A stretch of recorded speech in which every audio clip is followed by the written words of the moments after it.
Česká politika. Aktuálně. Jakub Michálek, předseda poslaneckého klubu Pirátů, se tvrdě opřel do vlády a premiéra Petra Fialy, tedy pokud ho tak můžeme nazývat. Podle Michálka totiž to není Fiala skutečným premiérem a je jim někdo jiný. Kdo tedy podle Michálka tahá za vládní nitky? Michálek svou odpovědí reagoval na slova, že vláda Petra Fialy nemá vicepremiéra pro ekonomiku. Ta vláda má premiéra pro ekonomiku. Zbyněk Stanjura je přece reálný premiér této vlády.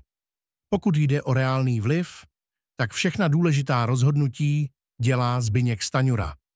My jsme byli ve vládě Zbyňka Stanjury, který přistupuje k rozpočtu formou účetních triků a prostě ten způsob, jak se to sestavuje, že se řeší jednorázový úspory.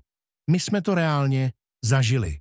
3 roky jsme tam byli a opravdu všechna důležitá rozhodnutí, 90% dělá Zbyněk Stanjura a občas se jde s těmi 10% poradit s Petrem Fialou.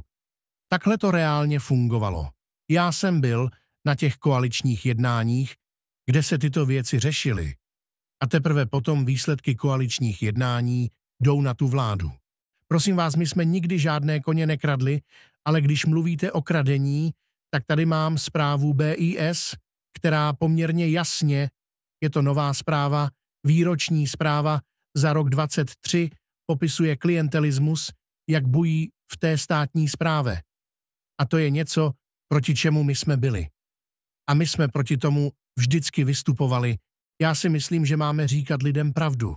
A tady prostě ve výroční zprávě BIS, a tu zprávu dostává premiér a x dalších lidí, se jasně píše, že docházelo ke klientelismu u veřejných zakázek, výběrových řízení, přerozdělování veřejných financí spravovaných státními institucemi ve vládě, kde my jsme byli a kde my jsme dělali maximum pro to, aby se tyhle ty věci neděly, řekl Michálek v pořadu Otázky Václava Moravce.